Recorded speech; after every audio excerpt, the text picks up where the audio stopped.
Billionaire Ethan Lancaster has everything, except the woman he once loved. When he finds Isabella Parker homeless on the streets with 2 children who look just like him, his world shatters. Can he mend the past and build the family he never knew he had? Before we get into the story, comment below where in the world you are watching from today.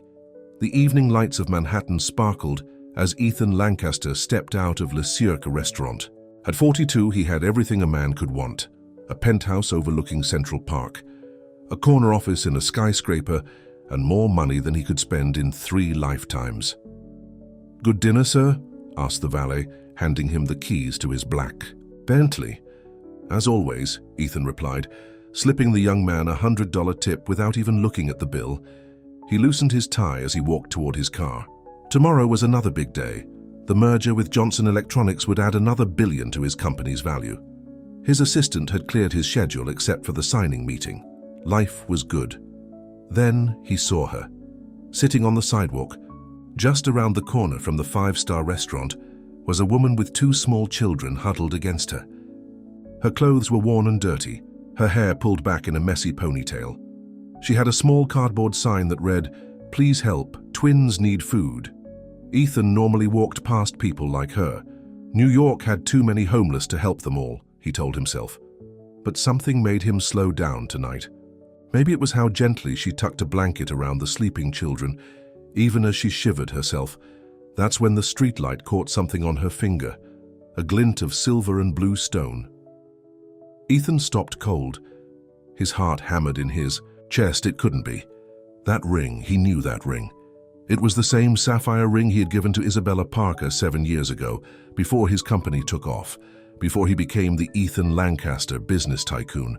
"Isabella," he whispered, barely able to get the word out. The woman's head snapped up.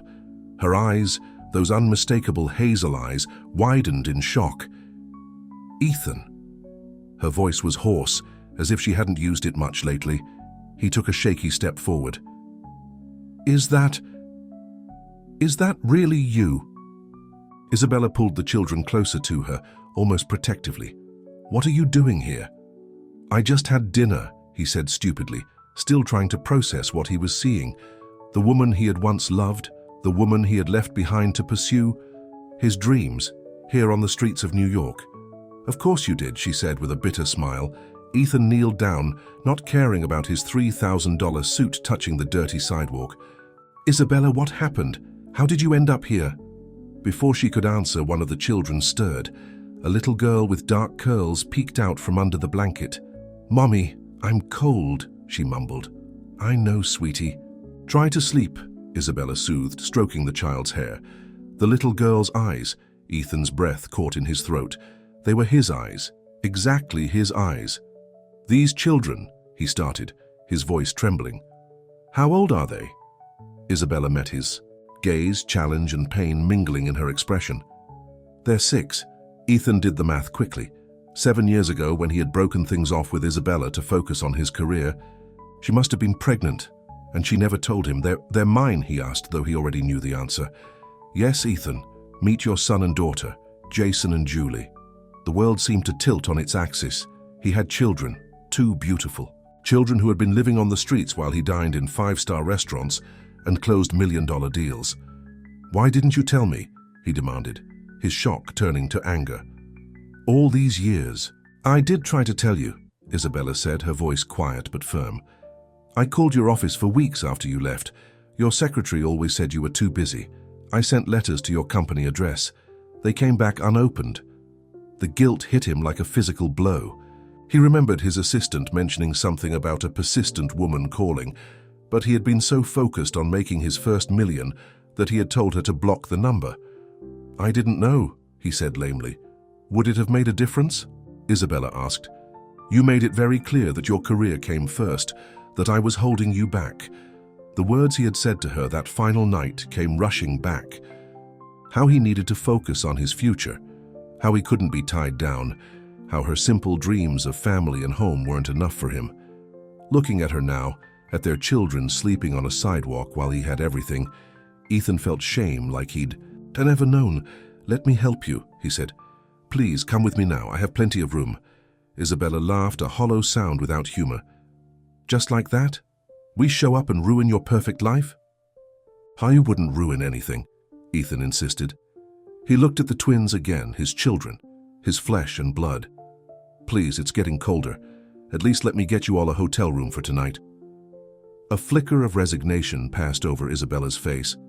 She was too tired, too worn down to fight. Fine, for the kids. 20 minutes later, Ethan pulled up to the Four Seasons. He had called ahead, and the manager himself met them at a private entrance to avoid any scenes. Isabella clutched the twins' hands as they walked through the opulent lobby, their wide eyes taking in the chandeliers and marble floors. Wow, Mommy, is this a castle? Julie asked. Just for tonight, baby, Isabella answered, shooting a warning look at Ethan. The presidential suite was larger than any apartment Isabella had ever lived in.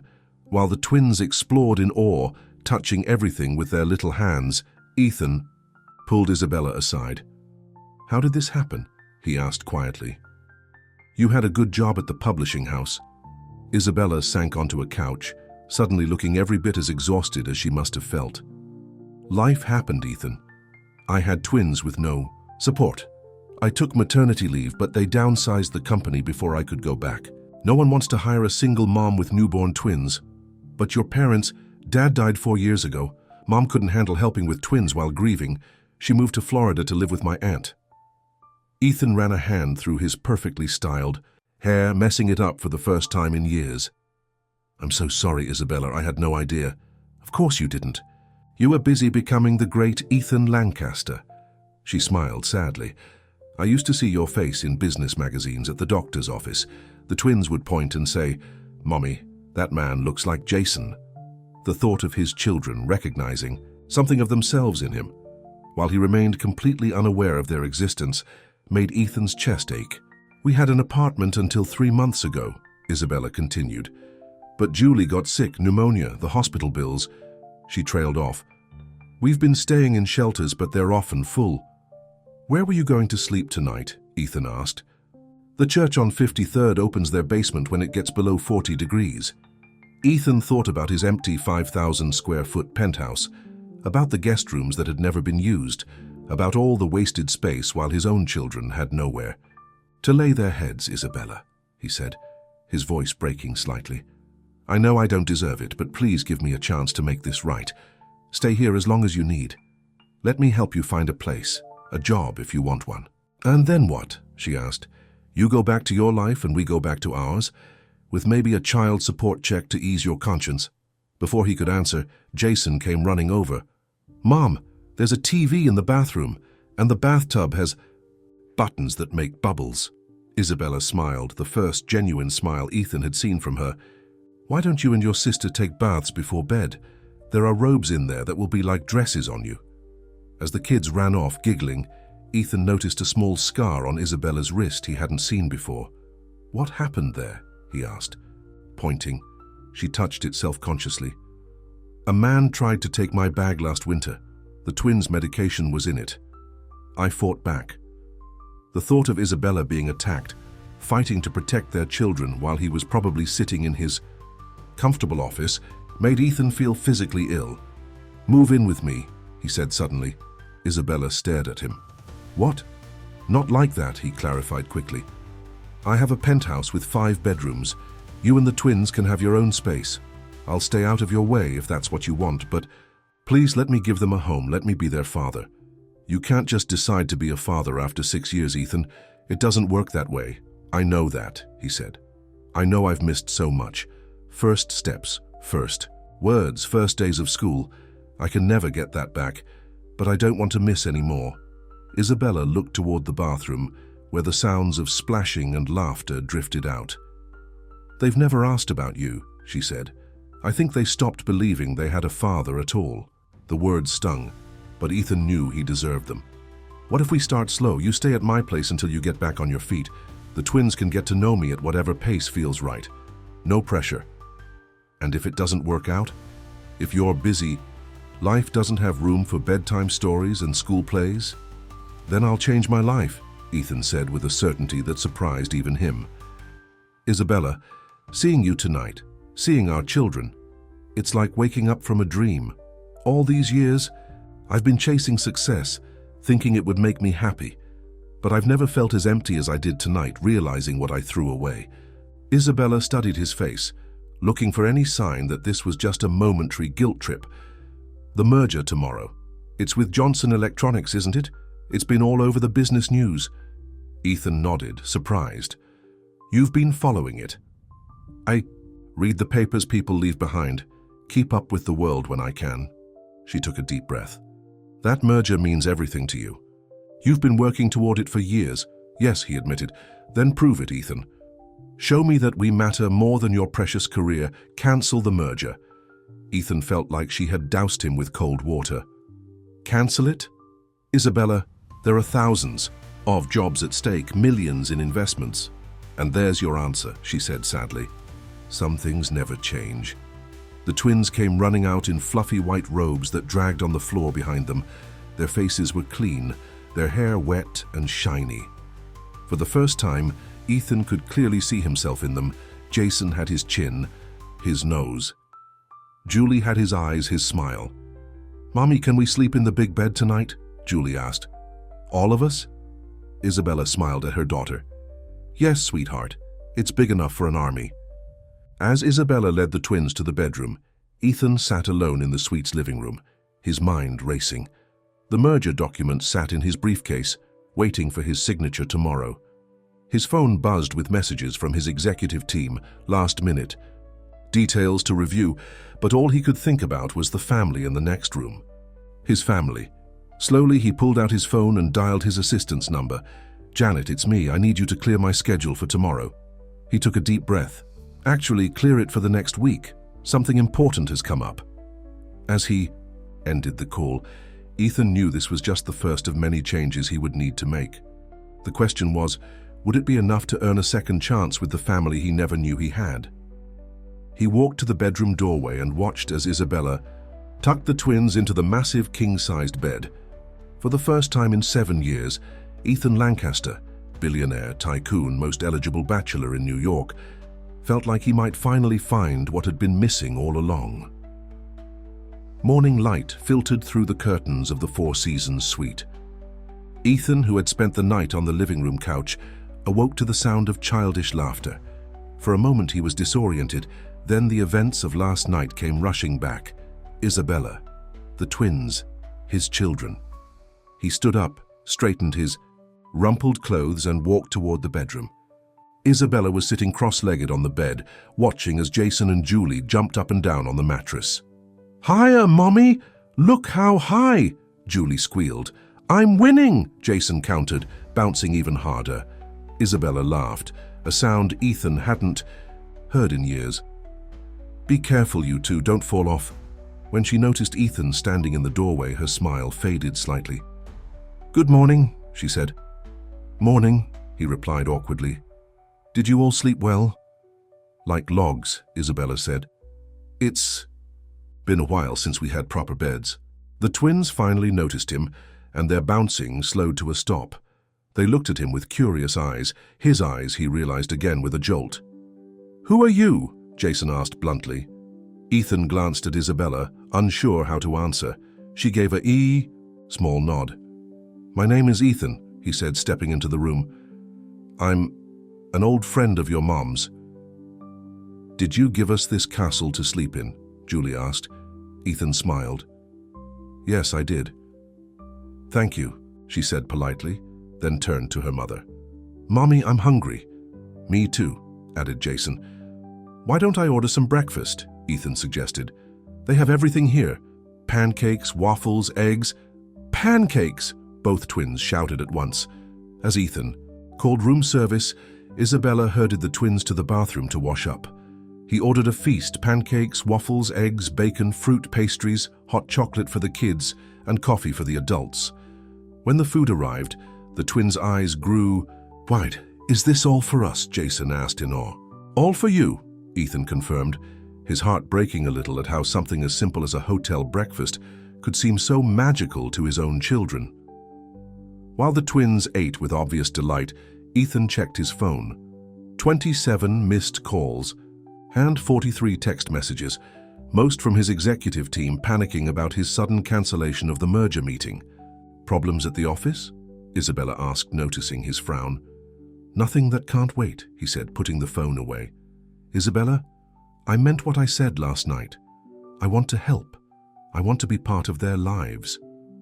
She took a sip of her coffee, studying him over the rim of the cup. "And what about the merger, the one that means everything to you?" Ethan's phone buzzed again. This time it was the CEO of Johnson Electronics himself. With a decisive movement, Ethan turned off his phone completely. "I postponed the meeting," he said, "and I'm considering other options for the deal. Maybe a partnership instead of a full merger, something that won't require as much of my time." Isabella raised an eyebrow, clearly surprised. "Really? Really?" he confirmed. "Look, I know you have no reason to trust me. I let you down in the worst way. But I swear to you, Isabella, I will not let these children down." Before she could respond, his hotel room phone rang. He answered it, listened for a moment, then sighed. "Send her up," he said, hanging up. "Who's coming?" Isabella asked. "My assistant, Janet. She's bringing documents I need to sign, whether I go through with the merger or not." 5 minutes later, a sharp knock came at the door. Ethan opened it to reveal a stylishly dressed woman in her 30s, holding a leather portfolio. "Ethan, what is going on?" Janet demanded as she walked in. "The Johnson team is furious. The board is having an emergency meeting about your erratic behavior." "And why haven't you been answering your—" She stopped abruptly when she saw Isabella and the twins at the breakfast table. "Oh," she said, her professional composure returning instantly. "I didn't realize you had that company." "Janet, this is Isabella Parker," Ethan said, "and these are her children, Jason and Julie." Janet's eyes widened slightly as she looked at the twins, then back at Ethan, clearly noting the resemblance. "Nice to meet you," she said to Isabella, then turned back to Ethan. "I need 10 minutes of your time. It's urgent." Ethan nodded. "Isabella, will you excuse us?" As Janet and Ethan stepped into the sweet study and closed the door, Isabella couldn't help but feel a familiar sinking sensation. This was how it started last time. Urgent meetings, important calls, priorities that always put her last. "Who is that lady?" Julie asked, pancake syrup smeared across her cheek. "Just someone who works with Ethan," Isabella answered, wiping her daughter's face with a napkin. "Is Ethan rich?" Jason asked. "He must be rich to have a castle like this," Isabella smiled sadly. "Yes, he's rich." "Then why don't we live in a castle too?" Julie wondered innocently. The question hung in the air as Isabella tried to think of an answer that a 6-year-old could understand. Before she could reply, the study door opened and Janet emerged, looking less than pleased. She gave a tight smile to Isabella and the twins before leaving the suite.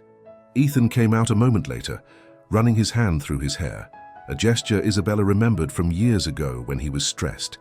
"Everything okay?" she asked cautiously. "Not exactly," he admitted, "but it will be." He turned to the twins with a smile that didn't quite reach his eyes. "How would you two like to see where I live? It's not quite a castle, but it's pretty, high up in the sky, like a spaceship," Jason asked excitedly. Ethan laughed. "Something like that." An hour later, they were stepping into the private elevator that led directly to Ethan's penthouse. Isabella had helped the twins change back into their worn clothes, which looked even shabbier after their night of luxury. She had carefully packed the hotel toiletries and the little slippers, unable to break the habit of saving everything useful. When the elevator doors opened directly into the penthouse, even Isabella couldn't help but gasp. Floor-to-ceiling windows showcased a panoramic view of Central Park and the Manhattan skyline.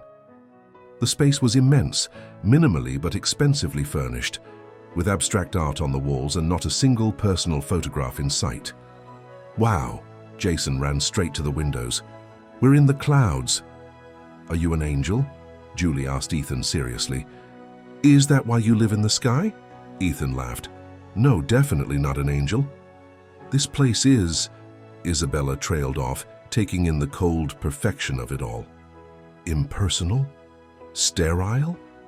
"I know," Ethan admitted. "I'm hardly ever here except to sleep. Let me show you the rooms." He led them down a hallway to a series of bedroom suites. I thought the twins could have these two adjoining rooms. They each have their own bathroom. The children ran from room to room, amazed at the space and the plush beds.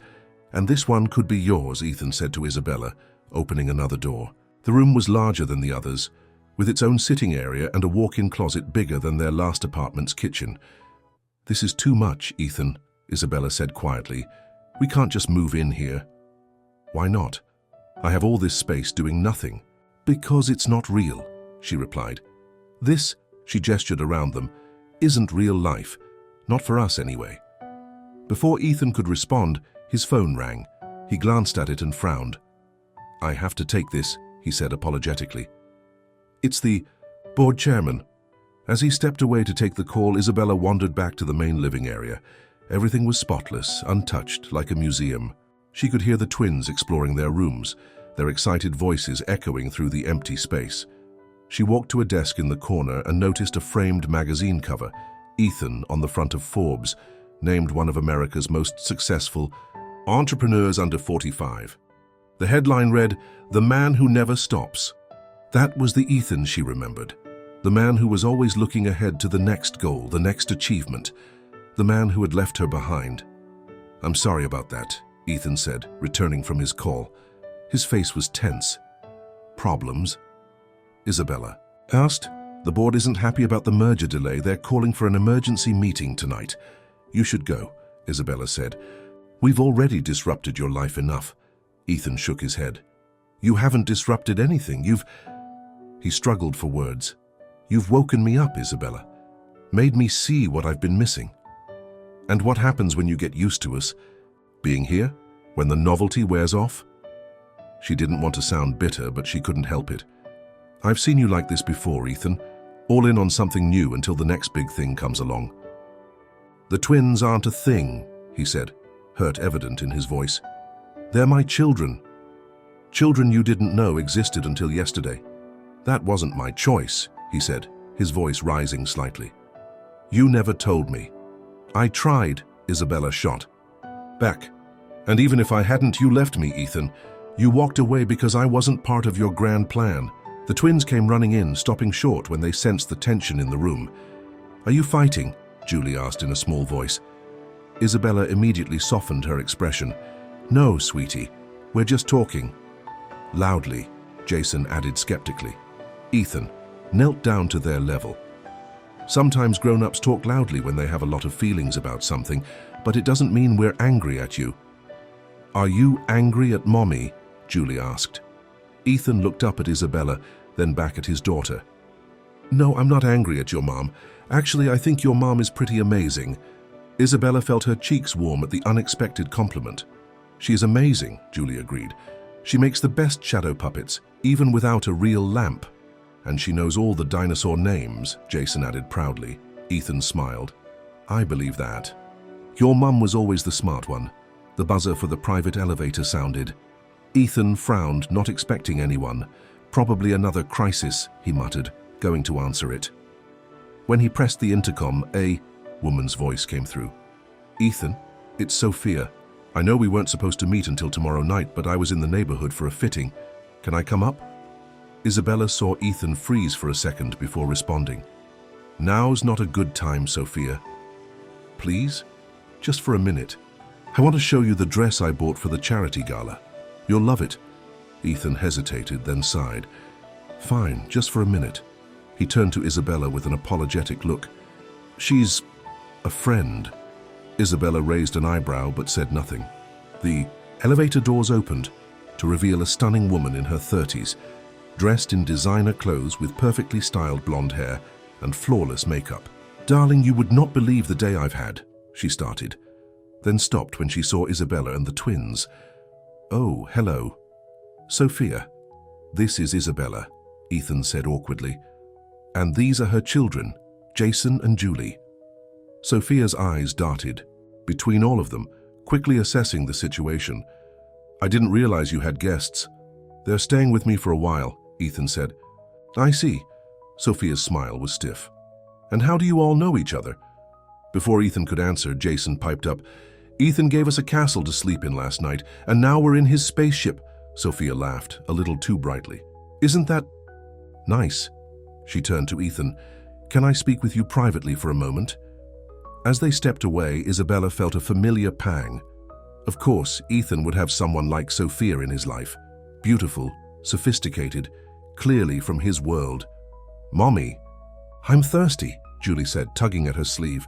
Let's find the kitchen, Isabella said, grateful for the distraction.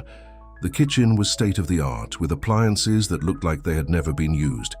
Isabella opened the massive refrigerator to find it nearly empty, except for some bottled water, champagne, and takeout containers.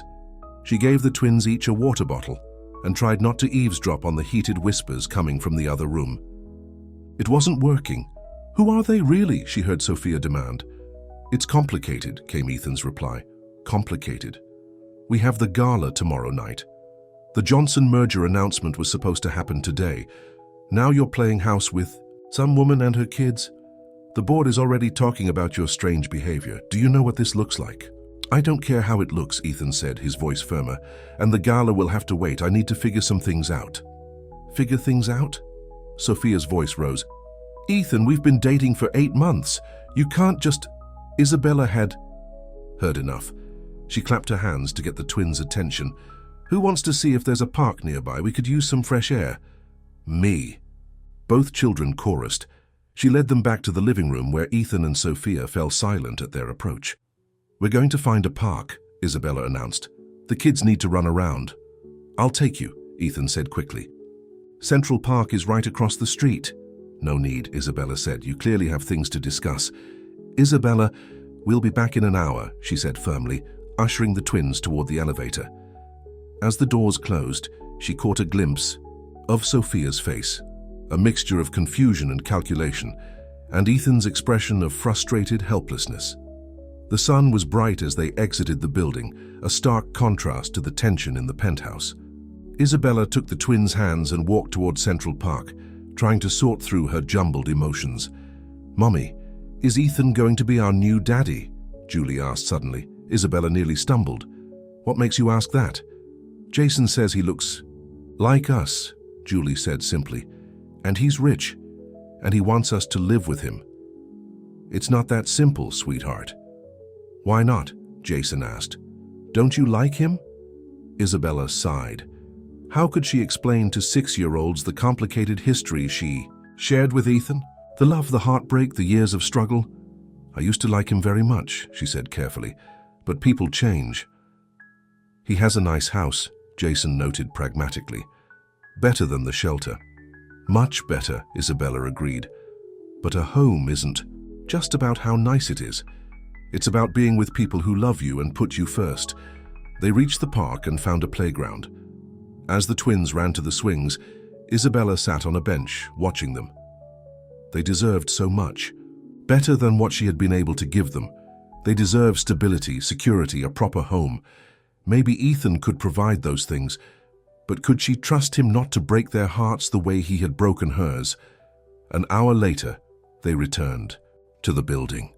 The doorman smiled at them, having been instructed by Mr. Lancaster to expect them. As they rode the elevator back up to the penthouse, Isabella steeled herself for another encounter with Sophia. But when the doors opened, only Ethan was there, pacing the living room floor. Thank God, he said when he saw them. I was worried. You weren't coming back. We said we'd be an hour, Isabella reminded him. I know, but he ran a hand through his hair again. After how you left, I thought maybe we wouldn't come back, Isabella finished for him. We don't exactly have anywhere else to go, Ethan. The twins ran past them toward their new rooms, already claiming the space as their own. Where's your friend? Isabella asked, trying to sound casual. Sophia left. She wasn't happy. I gathered that. Ethan sighed. We've been seeing each other for a while. Nothing serious. You don't owe me an explanation, Isabella said quickly. It's been 7 years. I didn't expect you to be alone. No, I suppose not. He looked at her closely. What about you? Has there been anyone? Isabella almost laughed. When? Between working multiple jobs, caring for newborn twins, and trying to keep a roof over our heads, dating wasn't exactly a priority. Ethan winced. I'm sorry. That was a stupid question. An awkward silence fell between them. Isabella, Ethan finally said. I postponed the merger indefinitely today. The board is furious. Some of the executives are talking about having me removed as CEO. She stared at him. Why would you do that? Because you were right. If I went through with it, I'd be right back where I was 7 years ago. Too busy, too focused on work to see what matters. Ethan, your company, will survive.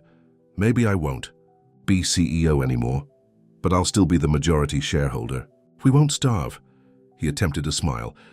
I want to get to know my children. I want to make up for lost time. Before Isabella could respond, his phone rang again. He checked it and grimaced.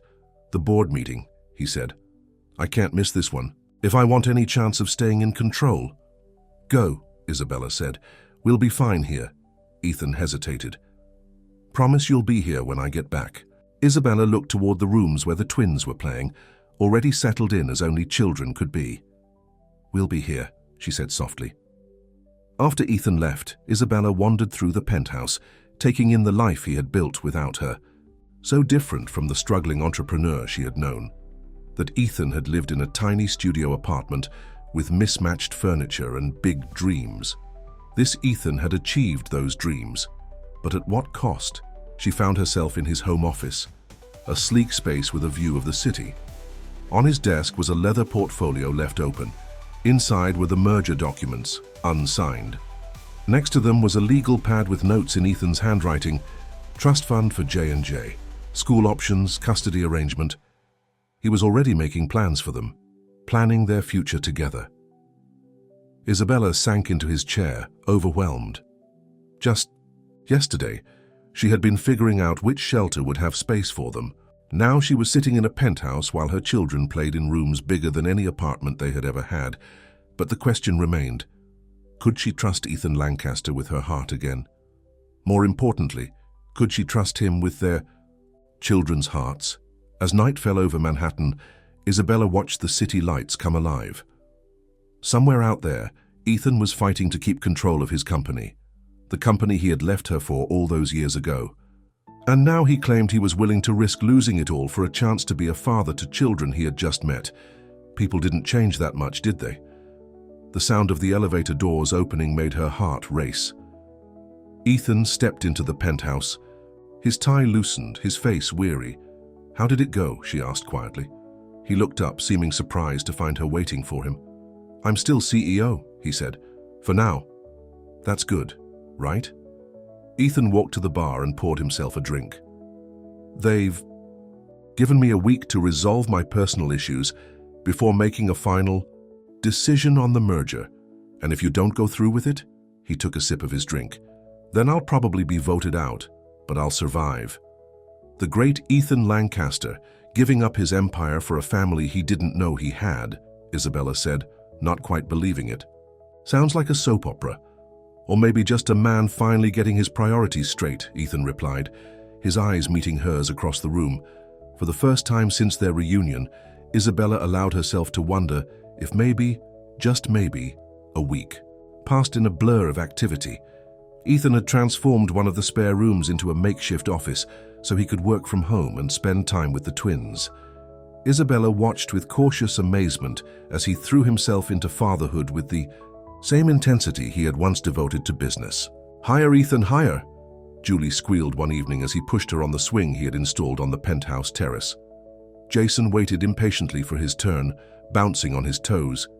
Me next. I want to go to the moon. Ethan laughed, a sound that Isabella was hearing more often these days. To the moon it is, he promised. Isabella folded the laundry nearby, still not used to the luxury of having a washer and dryer right in the apartment. At the shelter, laundry day had meant hours at the laundromat, counting quarters and watching the twins while trying to keep their few possessions clean. They love him, said Janet, who had stopped by with some papers for Ethan to sign. The assistant had become a frequent visitor and was gradually warming to Isabella and the twins. He's new and exciting, Isabella replied, and he gives them everything they ask for. Janet shook her head. It's more than that. I've known Ethan for 5 years and I've never seen him like this. He cancelled 3 international calls today to attend Jason's school interview. Isabella had to admit that Ethan had been surprisingly committed. He had arranged for the twins to interview at an exclusive private school that had miraculously found 2 spots mid-year. He had taken them shopping for new clothes, toys, and books. He had even sat through every Disney movie ever made, according to the twins, who were thrilled to have a captive audience. But Isabella still kept her guard up. She had been burned before. "The board meeting is tomorrow," Janet reminded her. "They're expecting his final decision on the merger. What do you think he'll do?"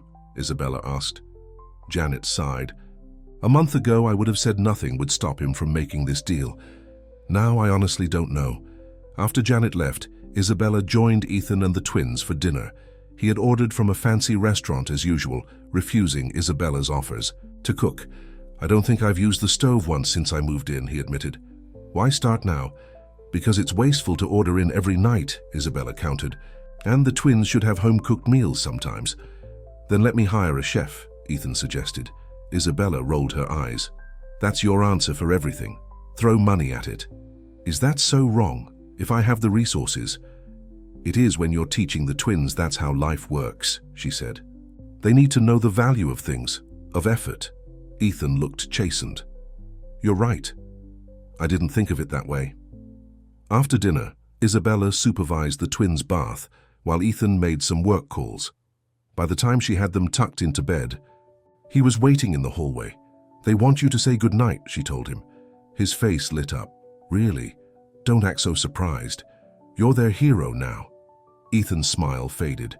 "I'm not trying to replace you, Isabella. I know how much you've done for them, how much you've sacrificed." "I know," she said softly. "Go on. They're waiting." While Ethan read the twins a bedtime story, Isabella went to the kitchen and started making a shopping list. If she was going to cook tomorrow, she needed supplies. The sound of Ethan's voice drifted down the hall, animated as he did different voices for each character in the story. The twins' giggles followed, and Isabella felt a pang of something between happiness and fear. They were becoming a family. But was it real? Or was it just another whim of Ethan's that would fade when the novelty wore off? "They're asleep," Ethan said, joining her in the kitchen. "Julie made me promise we'd go to the zoo this weekend." "The zoo?" Isabella raised an eyebrow. "What about your big board meeting tomorrow?" Ethan leaned against the counter. "I've made my decision. I'm going to offer Johnson Electronics a partnership instead of a full merger. It will still be profitable for both companies, but it won't require me to be as hands-on. And if the board doesn't agree, then they can find themselves a new CEO," he said simply. "I've missed 6 years with my children. I won't miss any more." Isabella wanted to believe him. More than anything, she wanted to believe that the man standing before her, successful, powerful, but now with something softer in his eyes, was here to stay. "What about Sophia?" she asked suddenly. "Have you spoken to her?" Ethan looked away. "She's not happy with me. She thinks I've lost my mind." "Have you? Lost your mind?" He looked back at her, his gaze intense. "No. For the first time in years, I think I've found it." The next morning was chaos. The twins were excited about starting their school visits, and Isabella was trying to get them dressed in their new clothes. Ethan was on the phone in his office, his voice rising and falling as he prepared for the board meeting. "Do I look okay, Mommy?" Julie asked, twirling in her new dress. "You look beautiful," Isabella assured her, smoothing Jason's collar. "Both. Job you do." Ethan emerged from his office, looking stressed but determined in his tailored suit. "The car will be here in 20 minutes, he said. "We'll drop the twins at school on the way to the office." "We're going with you?" Isabella asked. Surprised. "To the school," Ethan clarified. "Then Carla will bring you back here unless—" He hesitated. "Unless you want to come to the board meeting with me." Isabella stared at him. "Why would I do that?" "Because what I'm about to do affects all of us. Because I want them to see who I'm choosing over the merger. Because—" He took a deep breath. "Because I'd like you there." Before Isabella could respond, Ethan's phone rang. His face changed when he saw the caller ID. "It's Alexander," he said grimly. "Your brother?" Isabella remembered Alexander Lancaster, 2 years older than Ethan and just as ambitious. She had only met him a few times, but she recalled his cool assessment of her, as if determining whether she was a suitable match for his brother. Apparently, she had failed the test. Ethan answered the call. "Alexander, This is a surprise. He listened for a moment, his expression darkening. How did you— No, that's not necessary. I'll handle it. He hung up looking troubled. What's wrong? Isabella asked. Alexander heard about you and the twins. He's flying in from London for the board meeting. Is that bad? Ethan's jaw tightened. Alexander has been trying to gain control of the company for years. He'll use any ammunition he can find. And we're ammunition? Isabella felt a chill. To Alexander, everything is. Ethan checked his watch. We need to go. The school visit went well, though Isabella felt out of place among the wealthy parents and their perfectly groomed children. The twins, however, were excited about the playground and the colorful classrooms. Can we start tomorrow? Jason asked eagerly as they left. We'll see, Isabella said, not wanting to get his hopes up. The school was expensive, even with Ethan's offer to pay. And what if things didn't work out? The twins would have to leave yet another place they had begun to call home. After dropping the twins off, Carlo drove Isabella back to the penthouse. As she got out of the car, she made a decision. Actually, could you take me to Ethan's office instead? Carlo nodded. Of course, Ms. Parker. Lancaster Enterprises occupied the top floors of a sleek skyscraper in Midtown. Isabella felt self-conscious. As she walked through the lobby in her simple dress, the nicest one she owned, but clearly not up to the standards of the fashionable executives milling about. At the reception desk, she hesitated. I'm here to see Ethan Lancaster. The receptionist looked her up and down. Do you have an appointment? No, but Mr. Lancaster is in a board meeting and cannot be disturbed. If you'd like to leave your name, I can see if he has availability next week. Isabella was about to argue when Janet appeared, looking harried. Isabella, thank goodness you're here. Ethan's been asking for you. The receptionist's eyebrows shot up as Janet led Isabella to the elevator. How did you know I'd come? Isabella asked as they rode up. I didn't, Janet admitted, but I saw Carlo drop you off. The meeting is getting ugly. Alexander arrived with Sophia on his arm. Sophia? Ethan's girlfriend, Janet grimaced. Ex-girlfriend, I think, but Alexander is playing every card he has. When they reached the executive floor, Janet led her to a large conference room with glass walls. Inside, Isabella could see Ethan standing at the head of a long table, facing a room full of stern-faced men and women in business attire. Alexander sat opposite him, looking smug, with Sophia beside him. Wait here, Janet advised. I'll let Ethan know you're here. As Janet slipped into the room, Isabella could hear raised voices through the glass. Your behavior is erratic and irresponsible, an older man was saying. First you postpone the merger with no explanation. Then you propose this watered-down partnership that benefits Johnson more than us. The partnership is solid, Ethan argued. Our projections show a 15% increase in revenue over 5 years. The merger would have doubled that, Alexander cut in smoothly. But of course, your priorities have shifted recently. Sophia leaned forward. Ethan, we're all concerned about you. This sudden fixation on a woman you haven't seen in years and children you can't even prove are yours. Isabella felt her face burn. Before she could think better of it, she pushed open the door and walked into the room. All heads turned toward her. Ethan's face registered surprise, then relief. Isabella, he said, I'm glad you're here. Alexander's eyes narrowed as he assessed her. So this is the reason for my brother's sudden change of heart. Hello, Isabella. It's been, what, 7 years? Hello. Alexander, she replied, keeping her voice steady. Sophia gave her a cold smile. What perfect timing. We were just discussing Ethan's situation. You mean his children, Isabella corrected. My children? Yes. Well, that's part of what we're discussing, said the older man who had been speaking when she entered. I'm Walter Garrison, chairman of the board. Ms. Parker, while we sympathize with your circumstances, this is a business matter. With all due respect, Mr. Garrison, Isabella said, finding courage she didn't know she had. When you question Ethan's judgment, because of his relationship with me and our children, you make it my business. A murmur went around the table. Alexander chuckled. Our children? Convenient timing, isn't it? Ethan becomes a billionaire and suddenly he has children he never knew about? That's enough, Alexander, Ethan warned. No, I don't think it is. Alexander continued. The board deserves to know what they're dealing with. A CEO who's being manipulated by an old flame looking for a meal ticket. Isabella felt her temper flare. If I wanted Ethan's money, I would have come to him years ago. I tried to tell him about the pregnancy when he left, but he was too busy chasing his dreams to return my calls. The room fell silent. What Alexander fails to mention, Ethan said quietly, is that I've already ordered DNA tests. They'll be back next week.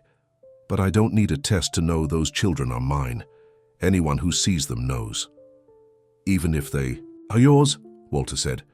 Your proposal to scale back your role in the company is unacceptable. Lancaster Enterprises needs your full attention, especially during this critical growth period. And my children need a father, Ethan replied firmly. I've offered a compromise that allows me to fulfill both roles. If that's not enough for the board, I understand, but I won't sacrifice my family again. Alexander leaned back in his chair, a calculating look on his face. Noble sentiments, brother, but let's be practical. You've known these children for what, a week, and suddenly you're willing to risk everything you've built? Some things are worth the risk, Ethan said, his eyes finding Isabella's. I think we should take a short break, Walter suggested, sensing the tension in the room. 20 minutes, everyone. As the board members filed out, Alexander approached Isabella, Sophia at his side. My brother always did have a weakness for you, he said quietly. I had hoped he'd outgrown it. Is that why you brought Sophia? Isabella asked. To remind him of what he's giving up? Sophia laughed. Honey, Ethan and I were never serious. He's married to his work, always has been, this little family. Fantasy will fade as soon as the novelty wears off. You don't know him as well as you think, Isabella replied, though the words hit close to her own fears. I know men like Ethan, Sophia said. They don't change. When they were alone, Ethan came to Isabella's side. I'm sorry about that. I didn't expect Alexander to bring Sophia. It's fine, Isabella said.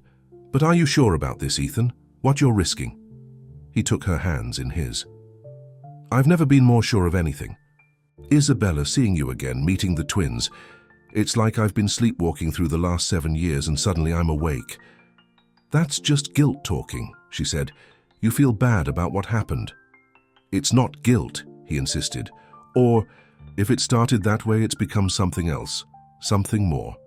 Isabella's heart raced. She hadn't allowed herself to think about what might be developing between them. She had been too focused on the twins, on making sure they were protected if Ethan changed his mind. What happens when the board removes you as CEO? She asked. Then I'll start something new, something that gives me more time with the twins. With you, if you'll let me. Before she could respond, the door opened and Janet poked her head in. Ethan, you need to come quickly. It's the twins' school. They've been trying to reach you. Fear gripped Isabella. What happened? Are they okay? There was an incident at the school visit, Janet said. Julie fell on the playground. They took her to the hospital as a precaution. Isabella was already moving toward the door. Ethan right behind her. Tell the board I had a family emergency, he told Janet. Reschedule for tomorrow. As they raced to the elevator, Alexander stepped in their path. Running out on the most important meeting of your career, Ethan? That should cement the board's confidence in you.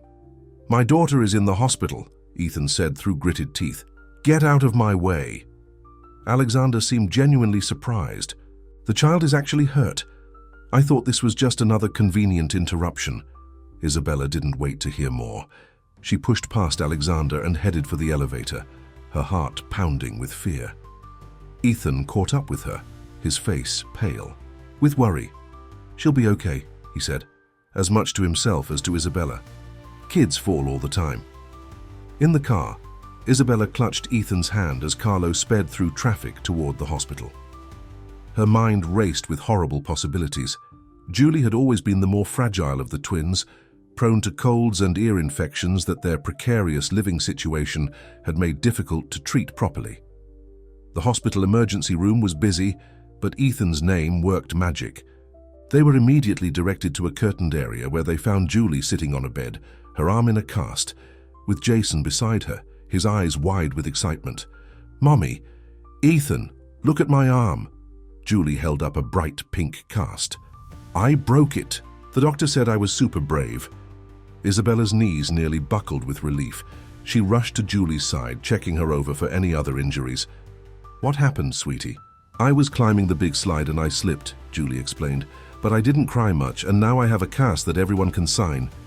"The school called an ambulance right away," the doctor explained, joining them. "She has a simple fracture of the ulna. We've set it, and she should heal completely in about 6 weeks." "Thank you, doctor," Ethan said, his voice thick with emotion. He turned to Jason. "And you've been taking care of your sister?" Jason nodded solemnly.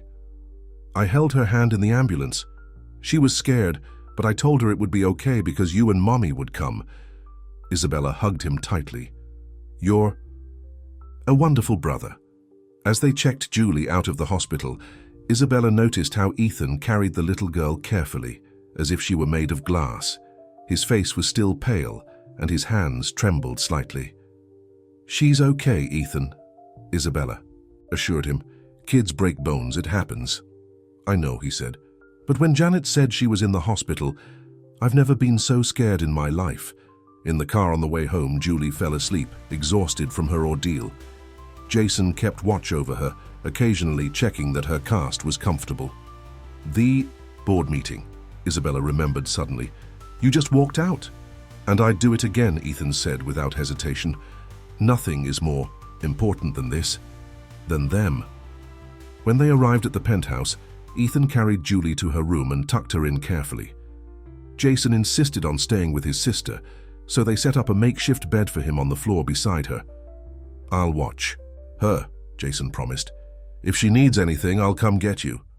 In the living room, Isabella sank onto the couch, the adrenaline of the day finally catching up with her. Ethan sat beside her, his face showing the same exhaustion. "I should call Janet," he said. "Find out what happened after we left." "It can wait," Isabella told him. "You need to rest." Ethan ran a hand over his face. "When I think about what could have happened if it had been worse, but it wasn't," Isabella reminded him. "And you were there for her. You dropped everything and came." "Of course I did. She's my daughter." The words hung in the air between them. "My daughter. Not your daughter or the little girl, my daughter." In that moment, Isabella knew that something fundamental had changed for Ethan. This wasn't just guilt or novelty or a midlife crisis. This was love. "You really mean it, don't you?" she asked softly. "About choosing them over the company?" "Over everything?" Ethan looked at her, his eyes clear and certain. "I do. And it's not just about the twins, Isabella. It's about you, too." "Me?" He took her hand. "Seeing you again, it's brought back everything I tried to forget. Everything I thought I didn't need." Isabella's heart raced. "Ethan, don't. We can't just pick up where we left off." "I'm not suggesting that," he said. "Too much has happened. We're different people now. But I'd like a chance to know the person you've become, the amazing woman who raised our children on her own, who sacrificed everything for them." Isabella felt tears prick her eyes. "You hurt me so much, Ethan, when you left." "I know," he said, his voice breaking. "And I'll spend the rest of my life making it up to you if you'll let me. Not because I feel guilty, but because I think I've always loved you, even when I was too blind and too ambitious to see it." Isabella wanted to believe him. She wanted it so badly that it frightened her. "What if the board fires you tomorrow? What if you resent us for costing you everything you've worked for? Then I'll have lost something valuable, but gained something priceless," Ethan said simply. "A family. The family I should have had all along." As Isabella looked into his eyes, she saw something she hadn't seen 7 years ago. A man who finally understood what truly mattered. A man who had learned, perhaps too late but not too late, that some things were worth more than success or money or power. "I'm not saying I'm ready to jump into anything," she said cautiously, "but maybe we could try. For the twins' sake at first. And then we'll see," Ethan finished for her. "I can work with that." He leaned forward and very gently kissed her forehead. It was a gesture of tenderness, not passion, a promise, not a demand. And for the first time in 7 years, Isabella allowed herself to hope that maybe Just maybe they could find their way back to each other. But as she looked at Ethan's tired but happy face, a shadow of doubt still lingered. Alexander's words echoed in her mind.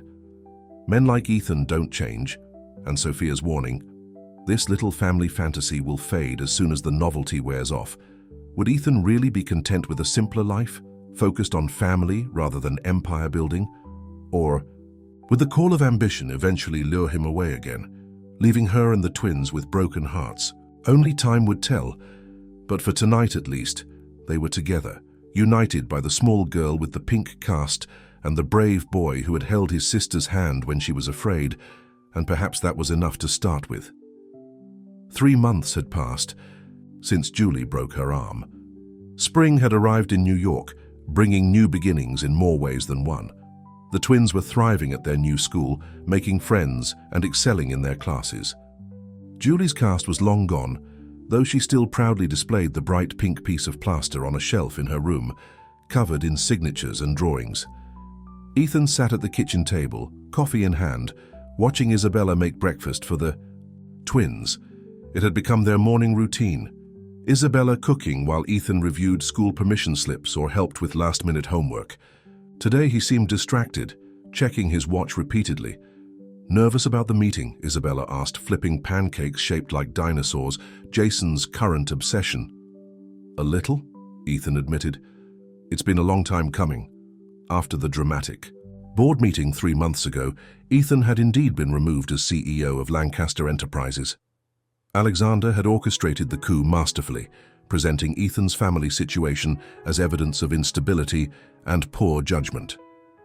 The board had voted 7-3 to replace him, but Ethan had surprised everyone, including Isabella, by accepting the decision with grace.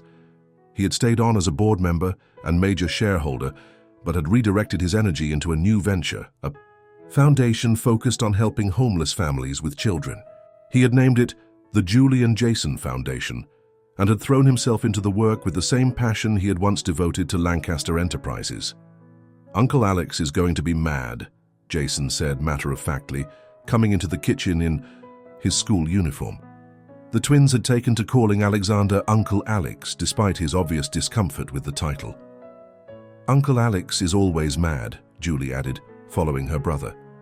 Her school blazer was buttoned wrong, and Isabella automatically fixed it as the little girl continued. "But Daddy says that's because he doesn't have anyone to love." Ethan smiled at the word Daddy. It had taken a month before the twins had started using it, and each time still felt like a gift. DNA tests had confirmed what they all already knew. Jason and Julie were definitely his children. Not that he had needed proof. Every day he discovered new similarities. Jason's determined frown when he was concentrating, exactly like Ethan's own. Julie's infectious laugh that Isabella swore was identical to his. "Your daddy is right," Isabella told the twins. "Now eat your breakfast. The car will be here in 20 minutes. As the children ate, Ethan pulled Isabella aside. "I got you something," he said, handing her a small velvet box. Isabella looked at him suspiciously. "Ethan, we talked about this. I'm not ready for—" "It's not a ring," he assured her. "Just open it." Inside was a delicate gold key on a chain. Isabella looked at him questioningly. "It's the key to our new house," Ethan explained. "I close on it today, after the meeting." "New house?" Isabella was confused. "But we never discussed—" "I know, and I'm sorry for the surprise, but I wanted it to be official before I told you." Ethan took her hands in his. "This penthouse was never a home, Isabella. It's a bachelor pad. The twins need a yard, a neighborhood, other kids nearby." "Where is it?" she asked, still processing. "Brooklyn Heights. It's a brownstone with 5 bedrooms, a garden and a tree, perfect for a swing.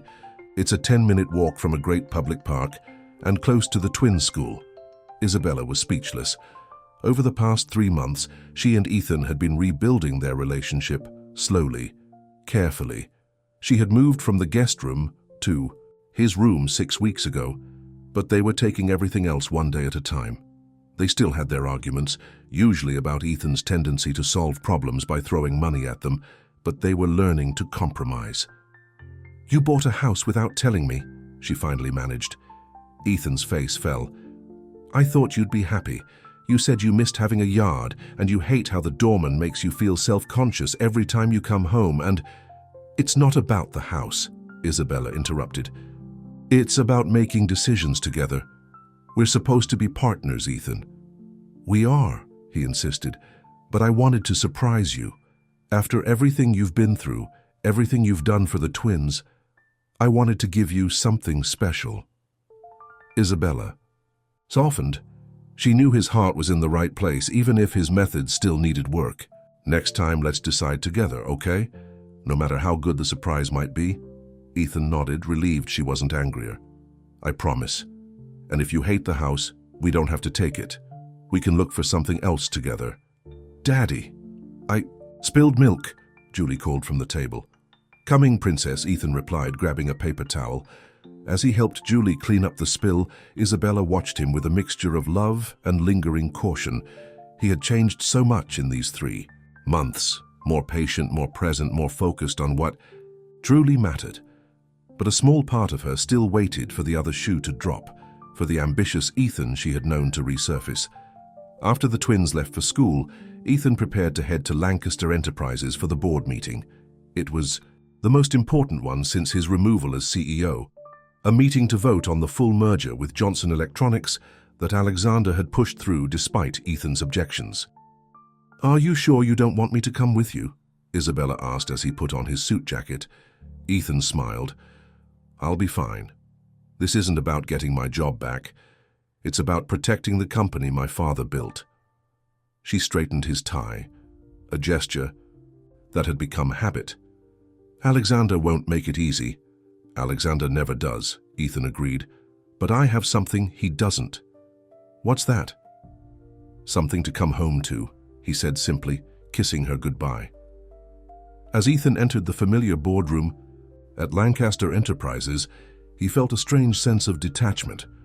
For so many years, this room had been the center of his universe. Now it was just a room.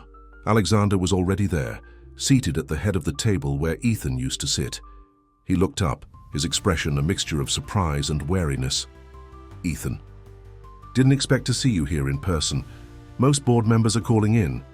"This is too important for a phone call," Ethan replied, taking a seat across from his brother. Over the next hour, the room filled with other board members and executives. Walter Garrison, still the chairman, called the meeting to order.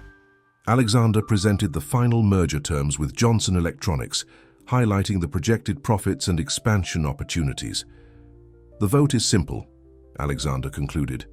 "Either we move forward with the full merger as negotiated, or we decline and explore other options.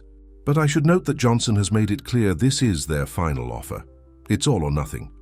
Walter turned to Ethan. "As the second largest shareholder and former CEO, would you like to comment before we vote?" Ethan stood, buttoning his jacket.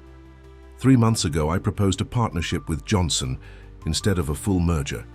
I was told that was unacceptable because it wouldn't generate enough profit. Since then, I've had my team analyze the full merger terms in detail." He distributed a folder to each board member. "What you'll find is that while the merger does project higher short-term profits, it also involves liquidating 3 of our manufacturing divisions and outsourcing the work overseas. That means laying off over 2,000 American workers." A murmur went around the table. Alexander's face darkened. "Those are necessary efficiencies," he argued. "Every merger involves some restructuring." "Restructuring is one thing," Ethan countered. "Gutting the company our father built is another. Lancaster Enterprises was founded on the principle that business could be profitable and ethical.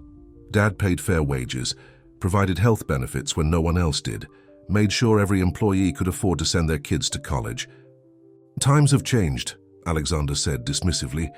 "Sentimentality doesn't pay the shareholders." "Actually, it does," Ethan said, turning to a specific page in the report. "My team's analysis shows that our employee retention and productivity rates are among the highest in the industry, precisely because of how we treat our people. The cost savings from the layoffs would be offset by the loss of institutional knowledge and the hit to our reputation." As the discussion continued, it became clear that several board members were troubled by the layoffs hidden in the merger terms. Alexander grew increasingly frustrated, as his carefully constructed deal began to unravel. "This is about your personal vendetta against me," he finally snapped at Ethan. "You couldn't handle losing the CEO position, so now you're sabotaging the company." Ethan shook his head. "This isn't about you or me, Alexander. It's about doing what's right for Lancaster Enterprises and the people who depend on it for their livelihoods." "Since when do you care about the workers?" Alexander scoffed. "You were perfectly willing to cut jobs when it served your purposes." "You're right," Ethan admitted, surprising everyone. "I made mistakes. I put profit above people too many times. I lost sight of what Dad built this company to be. But I've learned from those mistakes and I'm trying to make amends." The vote, when it came, was unexpected. 9-3 against the merger, with Alexander and his two closest allies the only ones in favor. Alexander's face was a mask of fury as Walter announced the result. "This isn't over," he hissed at Ethan as the meeting adjourned. "You may have won this round, but I'm still CEO." "I don't want your job, Alexander," Ethan said truthfully. "I just want to protect our father's legacy." As Ethan left the building, he felt lighter than he had in years. For the first time, he had fought for something that mattered without any personal gain involved. He had simply done what was right. His phone rang as he slid into the back of his car. It was Isabella. "How did it go?" she asked without preamble. "The board voted against the merger," Ethan told her. "The jobs are safe, at least for now." "That's wonderful." Isabella sounded genuinely pleased. "The twins will be so proud when I tell them their daddy saved all those people's jobs." "Speaking of the twins," Ethan said, "don't forget Julie has her doctor's checkup at 4. "Already. On my calendar," Isabella assured him. "Are you heading to the closing now?" "On my way," Ethan confirmed. "Want to meet me at the house afterward? I can pick up the twins from school and we can all see it together." "I'd like that," Isabella said softly. 2 hours later, Ethan stood on the sidewalk outside the brownstone, keys in hand, waiting nervously as Carlo's car pulled up. The twins tumbled out first, followed by Isabella, who looked up at the house with wide eyes. "This is our new house?" Julie asked in awe. "It looks like a castle." "A small castle," Ethan laughed. "Want to see inside?" As they explored the house together, Ethan watched Isabella's face. She ran her hand along the banister of the grand staircase, peered out the bay windows at the garden, and smiled at the built-in bookshelves in what would be the library. "The previous owners raised 3 children here," Ethan told her. "They lived in this house for 40 years. 40 years, Isabella repeated, looking around the warm, sunlit kitchen. "It's hard to imagine staying in one place that long." "I can imagine it," Ethan said quietly, "with you, with the twins." The children had raced upstairs to claim their bedrooms, their excited voices echoing through the house. Isabella turned to face Ethan fully. "You really believe we can make this work, after everything?" "I do," he said simply. "These past 3 months have been the happiest of my life, Isabella. Being with you, being a father to Jason and Julie. It's everything I never knew I wanted, everything I never knew I needed." Isabella smiled, but there was still a shadow in her eyes. "And you don't miss it, the power, the excitement, being CEO?" Ethan considered the question carefully. "Sometimes I miss the challenge," he admitted, "but the foundation gives me plenty of that. And nothing compares to the feeling I get when Julie calls me daddy or when Jason wants to show me his latest dinosaur fact." He took her hands in his. "I was chasing the wrong dream before. Success isn't about how much money you make or how powerful you are. It's about who loves you, who you come home to at night." Isabella's eyes filled with tears. "I want to believe that. I want to believe in us." "Then believe," Ethan said, pulling her close. "Because I'm not going anywhere, Isabella. Not now, not ever." From upstairs came the sound of the twins arguing over who would get the bigger bedroom. Isabella laughed against Ethan's chest. "We should probably go referee," she said. "In a minute," Ethan replied, reaching into his pocket. "There's something I want to ask you first." Isabella stepped back, her eyes widening as Ethan pulled out a small velvet box, different from the one he had given her that morning. "Ethan, we talked about this." "I know," he said quickly, "and I promised I wouldn't push, but I'm not proposing exactly." He opened the box to reveal a sapphire ring, not a new one, but the same ring he had given her 7 years ago. The ring she had kept all this time, through homelessness and hardship. The ring that had caught the light that night outside the restaurant and changed everything. This is a promise, Ethan explained. A promise that whenever you're ready, a month from now, a year, 5 years, I'll be here, waiting. Because you're it for me, Isabella. You always were. Isabella took the ring from the box, turning it in her fingers as memories washed over her. The young, hopeful woman she had been when he first gave it to her. The heartbroken one who couldn't bear to part with it, even when selling it would have meant a month's rent. The desperate mother who had kept it as the last tangible proof that she had once been loved. I kept it because it reminded me of what was possible, she said softly. Even on the worst days, when the twins were sick or hungry and I didn't know where we'd sleep, that night, I would look at this ring and remember that once someone had loved me enough to give it to me. I never stopped loving you, Ethan confessed. I just forgot what was important. I lost my way. Isabella slipped the ring onto her finger, surprised to find it still fit perfectly. I'm not saying yes to marriage, she clarified. Not yet. But I am saying yes to us, to trying, to building a life together day by day. Ethan smiled, his eyes shining with unshed tears. That's all I'm asking for, a chance. Mom! Jason's voice echoed down the stairs. Julie says I can't have the room with the big window. Isabella laughed. Duty calls. As they climbed the stairs together to settle the twins' dispute, Isabella felt a certainty she hadn't experienced in years. There would be challenges ahead, no doubt. Alexander wouldn't give up easily. Ethan would still sometimes try to solve problems by throwing money at them. She would still struggle with the insecurities born from years of hardship, but they would face it all together, as a family. The family they should have been all along. 6 months later, on a perfect autumn day, Isabella stood in the garden of their brownstone, watching as Ethan pushed the twins on the swing he had hung from the old oak tree. Their laughter filled the air, a sound that never failed to make her heart swell with gratitude. The doorbell rang and Isabella went to answer it, surprised to find Alexander standing on their doorstep. She hadn't seen him since the board meeting. 6 months ago, Alexander, she said cautiously. Ethan's in the backyard with the twins. Alexander looked uncomfortable, shifting his weight from foot to foot. Actually, I came to see all of you. May I come in? Isabella hesitated, then stepped aside to let him enter. She led him through the house to the garden, where Ethan looked. Up in surprise, Alexander, what are you doing here? The twins, noticing the visitor, ran to hide behind their father's legs, peering out suspiciously at the uncle who had never shown them any warmth. Alexander cleared his throat. I came to apologize, he said stiffly. To all of you. Ethan's eyebrows shot up. Apologize? For what, specifically? There's quite a list. For everything, Alexander said, looking genuinely remorseful. For trying to take over the company, for opposing your relationship with Isabella, for not acknowledging my niece and nephew. He knelt down to the twins' level. Especially for that. I've been a terrible uncle, and I'm very sorry. Jason studied him skeptically. Do you still think we're not real? He asked bluntly. Alexander winced. No, Jason. I know you're real, and I know you're my brother's children. I was wrong to suggest otherwise. Why are you really here, Alexander? Ethan asked, still suspicious. Alexander stood up, straightening his suit jacket. The merger with Johnson collapsed completely last week. They've filed for bankruptcy protection.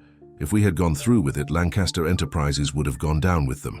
So you came to thank me for saving the company? Ethan asked incredulously. Essentially, yes, Alexander admitted. Your instincts were right. Mine were wrong. The board has been discussing it, and they want you back as CEO. Isabella felt her heart sink. This was what she had feared all along, that Ethan would be drawn back into his old life, that the family they had built would once again take second place to his ambition. Ethan was silent for a long moment. Then he looked at Isabella, at the twins, and back at his brother. I'm flattered, he said finally, but I'm going to have to decline. Alexander stared at him. Decline? But you built Lancaster Enterprises. It's your legacy. No, Ethan said, putting his arms around the twins. This is my legacy.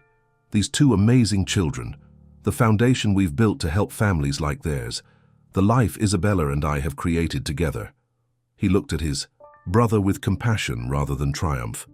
"You're a good CEO, Alexander, better than I ever was in many ways. You just lost sight of what the company stands for, the same way I lost sight of what really matters in life."